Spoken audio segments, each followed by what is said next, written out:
April 5th is coming.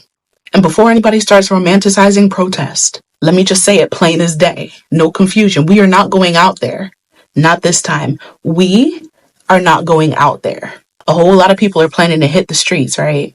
I know y'all have heard the buzz. Chants, signs, cameras, emotions are going to be high. I get it. Hell, I've been out there before. But the last time we marched, what happened? They tear gassed us, shoved elders to the ground, committed vandalism, and then blamed us. They shot rubber bullets at kids, and then had the nerve to call us violent. We showed up with our voices. They showed up with riot gear. We screamed, "Don't shoot," and they loaded that clip anyway. And let's be clear, this administration, they've let us know in no uncertain terms, Black people in the street equals threat. They're looking for a reason to vilify us. They're waiting for a headline to twist. They're hoping for a camera angle that's going to justify their brutality. And what do we get in return? A quote tweet, a statement, maybe a mural, but no safety, no justice, no peace. So no, we're not marching this time. We're not going to give them the photo op that they so desperately want. We're not playing into that cycle. We're not going to give them the excuse that they're so desperate for. We're protecting our people. We're staying home. We're building offline. We're organizing smarter. Because we don't need to be in the streets to prove that our rage is real. So let them march. Let them bait. Let them spin the same tired narratives. But don't let them turn your Blackness into a threat on live TV. April 5th, we sit back. We step back. We stay safe. Because survival is resistance too. While I can't speak for the entirety of the 92%, I can speak for myself. And the only thing that I will be doing on April 5th is planning what I will be wearing to Panda Fest on April 6th. No, I will not be standing outside shoulder to shoulder, marching with anyone. I understand some of my sisters are saying that they're only going to be on break, like PTO, for 4 years. However, for myself, as Goddess Bryn, I am on a permanent PTO, a permanent retirement from protesting. Of course, there are circumstances that may bring me out of retirement. I hope those never happen. But as far as right now, in the foreseeable future, I will not be protesting. I do, however, genuinely, truly hope that everyone stays safe. Whoever is going out there, even if they look like whoever's going out there, I do genuinely hope that you're going to be safe and that you all are looking out for each other and that you have learned from the 92% what we have been trying to teach you all when it comes to organizing. Again, that's none of my business. No, do not ask me for any tips. I will not be giving any tips. That's part of my PTO. You understand? So, like I said, I really hope you all stay safe and you all look out for each other. But we all know that if it's all of you, it'll be very peaceful. But if any of us show up, then it's going to become very violent, right? I've been on the front lines of protests. I've seen that firsthand. I wish you all the best of luck, and I want you all to be safe. But I will be preparing for Panda Fest. That's what you'll find me doing on April 5th. So the Black woman rest era continues, and a lot of women have been speaking out about making sure that you are staying at home on April 5th, mainly due to safety, even over the silent protest that's happening. Now, one man, a white man, is actually speaking out, and he's even telling people of color in general to stay at home. There's some serious shit about to go down at these protests. I highly recommend that everybody that's involving themselves in these protests, okay, if you are participating, I need you to listen to me very clearly. Which, look, if you're a person of color, I would highly recommend that you just don't attend these protests to begin with. There are groups organizing right now that are not involved with the movement that's taking place. They will do anything to take away from your message being heard. And this is how you find out exactly who those individuals are. First of all, you always want to look at the shoes. There will always be those individuals that stand out in the crowd. You can tell that they are not clearly part of that movement. I was a part of many of the protests that took place last year, and I can tell you right now, many of the organizers that actually took part in peaceful protests, okay, knew that there were agitators in those crowds. And I swear to God, every single time you could pick them out almost instantly. Regardless of how much you want to feed into Western propaganda, those protests took place in defense of innocent Palestinians being victims of what so many of you don't seem to consider to be a genocide. This shit happened during BLM, but nobody was paying attention. They will encourage violence and they will suggest that you start destroying things. You do not want to allow them to get a rise out of you. This country is more divided than it possibly ever has been right now. They want to test you. They want to see if you're going to actually react. I mean, is it not a coincidence to anybody that April 5th just so happens to be the exact date of which the TikTok ban is supposed to be taking place? You don't want to give them a valuable excuse as to why they should delete it. You feel me? If you don't see what's happening right now, you really need to get in touch with reality. Black people in America, stay your ass in the house April 5th. I'm hearing there's supposed to be millions of people marching. Stay in the house. And this is why nobody can ever tell me that TikTok is not symbolism. It's more than an app. It's literally a time. Every time they say, oh, they're going to do some shutdown or they're going to have a meeting about it, some big phenomenon happens in America. Okay, let me get this straight though, right? We already got the history of the Passover. The Israelites, they were freed, right? So you mean to tell me millions of people are going to go marching when they can literally set martial law into place right before Stay in the house. We will not be the lamb that gets sacrificed this go round. All right, okay? Because let me tell you something. They're talking about they had to sacrifice the blood of the lamb. What is a lamb? A baby sheep. What are God's people? Sheep. Like I said, we won't be the people that sacrifice this go round. All right. Stay quiet, stay indoors, and don't even interact.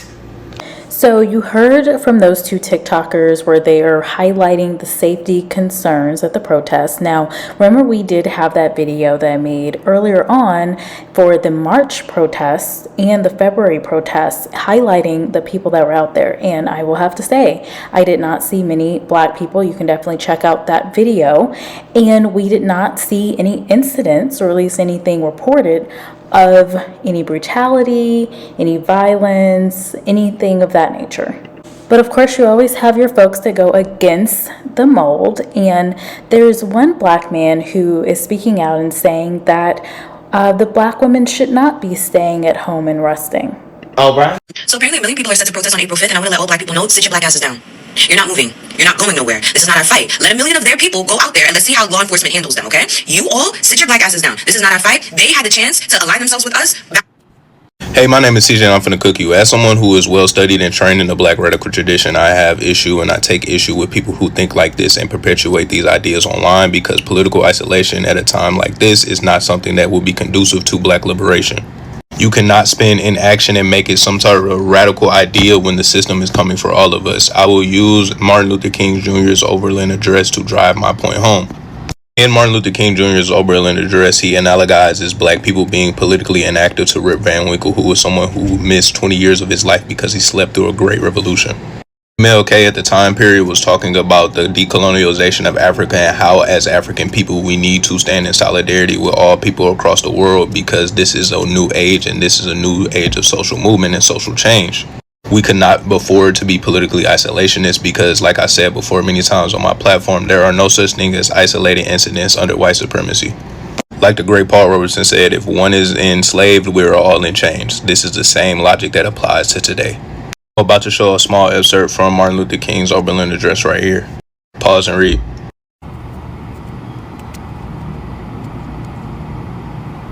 As long as the state is taking away Black lives and the lives of children within the global South, I cannot rest, I cannot sleep. I cannot turn a blind eye and look away from the children in Palestine whose heads are literally being decapitated off of their bodies. I cannot just sleep through that. And for the final point of your video in which you said that they had the chance to align with us, Kamala Harris was never a pro-Black president. Kamala Harris was not a Black liberationist. Kamala Harris is a white supremacist. She would have furthered Western hegemony, capitalism, and white supremacy. That is her job as the president of the United States.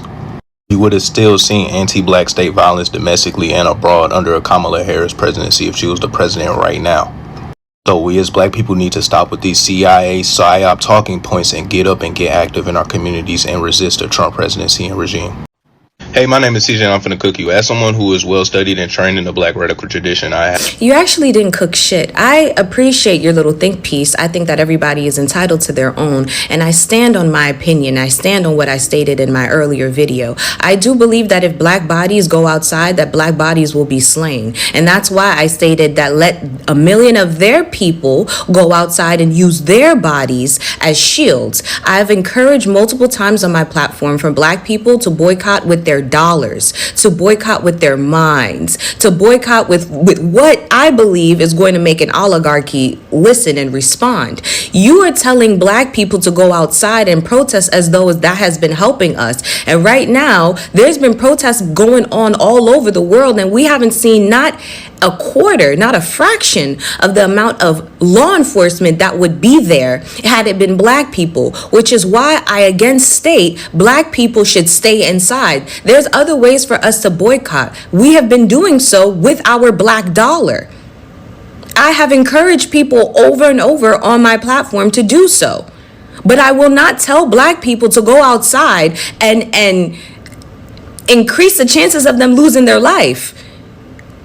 They already can lose their life for just being inside of their house. Why would I tell them to go outside and to go and fight a fight that they shouldn't even be having to fight, had everybody been on the same side to begin with? And you're talking about, oh, I'm just increasing or encouraging for more division when we're all the slaves, we're all the targets, we're all being taken advantage of, we're all being scammed, yes. But there's a group of people that did not believe that they were a part of that. They didn't believe that they were part of that. They thought that it was only one group of people. And there's one group of people right now that if we go outside and swarm the streets and the numbers that we know that we can do, law enforcement is going to be right behind us. And they're going to be handling us in a way that they're not handling all of these other protests that have been going on, that aren't even getting any type of airtime all over the world, all over the country. They've been protesting. Had it been black people, it would have been a different story. So I don't know what you're talking about, but okay. So you heard from the young man giving his perspective on this, saying that Black people should not be resting or sitting things out, including Black women. And you heard from a Black woman that has voiced a lot of the concerns mentioned, and also bringing up the fact that Black women have been protesting in a different way, in a safer way, and that has been with our wallets, right? And so let me know what you think about that, especially he had a lot of things to say politically. And let me know your thoughts about what the young lady was saying. What side of the fence are you on? And if you've watched any of my other videos, you can probably guess that I am all for Black women putting their safety first and resting. Baby, they were already coming for us. They've been coming for us. This is not new to us. What's different is that we were warning y'all that they were not only coming for us, but we're coming for y'all too, and y'all didn't want to listen. We done been through this time and time before, and we been fighting, and we been vocal, and we been protesting, and we been putting our money into businesses where it belongs, businesses that see us, businesses that support us, businesses that fight for the causes, right? We've been speaking with our dollar. We've been speaking with our platforms. We've been speaking about charities and organizations and getting mobilized and forming unions and forming parties. We've been up here trying to educate our own people as well as y'all on exactly what was going on, and y'all thought it wasn't going to touch you. And now it's crazy to us because y'all think by us saying we are not going to physically put ourselves into harm's way, that we are just throwing our hands up saying, well, everybody can go to hell. What we're telling you is that we are not going to do the heavy lifting anymore. It's y'all's turn to do that. We've been doing that. It's y'all's turn. We have given y'all and supplied y'all with enough resources and with enough examples as to how to get the job done that you should be able to put up your big girl panties and get out there and get shit done. Get it together. Because we are in our resting era. We are in our soft girl eras. We are in our rejuvenation eras. We are in our self-care eras. We are in our the cape is retired eras. We are no longer Captain Save-A-Ho. That's y'all's title now. Y'all going out there and fight for America. If we're America and you love America so much, go fight for it. Go fight for us. Put y'all's bodies on the line. Lead the way. We will be supporting you right where we're at. And we will continue to be doing exactly what we've been doing. Y'all are late to this. Y'all are so hurt and offended that we're telling you no. It's giving narcissists. How dare y'all demand labor from us? Pull up your boots by the bootstraps and get to work. You're gonna have to get your hands dirty. I know that's new for y'all, but y'all can do it. We believe in you. Meanwhile, we will continue to do what we always have done. There are many ways to protest. There are many ways to start a revolution. But I don't understand why y'all think that the only way is for black bodies to be put on the line first. Another talking point that has been coming up on TikTok is that many white men and white women have been online. I would say also a lot of Hispanic people have been asking the question, well, where is the former vice president? Where is she at? Why is she not doing anything? And honestly, if I were her, I would have been dipped out and would have said I gave it a good try. Peace out, y'all. I am going to be on vacation. So a lot of people are responding. A lot of black women are responding and saying, listen, she's resting just like the rest of us. Not no more, honey. You know what makes me mad? It's that when Biden got kicked out of the Democratic Party, basically, they picked Kamala Harris to run against Trump. They said that she was the right person for the job. She said she was the right person for the job. She was supposed to be the person with the plan. Now, apparently she wasn't the right person for this job and she lost, but she said that she had a plan to fix things. Why isn't she talking out against all the fuck-ups that the Trump administration is making? Why isn't she out there every single day saying, this is what I would be doing instead? Why is she proposing a plan for the American people rather than cowering, being silent? I mean, if she believed that she was the right person for the job, if she was the right person for the job, then she'd be leading the charge against Trump right now. And she's not. Why isn't she talking out against all the fuck-ups that the Trump administration is making? Because y'all ain't listen. She spoke about it when she was running for office. Y'all didn't listen. She is currently in her resting era. She is currently in her soft girl era. She is currently rejuvenating and getting her well-deserved relaxation and rest. Why are you demanding that she show up and do the work that you could be doing? Why don't you get up there and speak? Because it's your folk, your fellow Caucasianoids, that voted against her. She ran the campaign. She was on the trail. She was doing the work. And then y'all have the audacity to continue to demand labor from her. She lost. Y'all said, we don't want you, ma'am. Maybe not you specifically, Mr. Sir, because I don't know you, but the fact remains. Majority of America did not choose her. She owes us nothing. If she decides to run again, and that's if she has an opportunity to, because this fool done tried to declare himself king, then maybe we'll see her again. Maybe she'll come off of her rest, well-deserved rest, and she will start up again, speaking out against whoever her opponent may be. But why do you think that black women, or women in general, do not deserve to rest? Especially black women. I don't give a fuck if she's biracial, monoracial, whatever y'all want to say. That woman is black. I'm so sorry about it. Cry to your mama. Why are y'all demanding that she continue to labor when she was running for office for president of the United States of America and she lost? You don't think that that was physically and emotionally tiring for her? And now y'all up here, save us, save us. Save yourselves. Get up, get out. Use your privilege, use your voice, use your platform, use your vote, and convert your fellow Caucasoids. Do the work and quit asking black women to do it for you. Baby, we are resting. And we'll continue to do so. Thank you. 1 million people are going to march in the United States on April 5th. 1 million people. Sit your black ass down.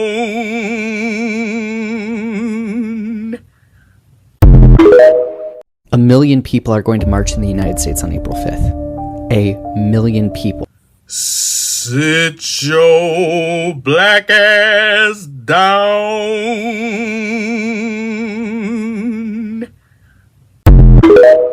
So there you have it, a lot of different opinions. I have been a bit surprised by the people that have been asking about Mrs. Harris, but hey, it's just a weird time right now and people are upset, but they shouldn't be upset with the person that they didn't vote for.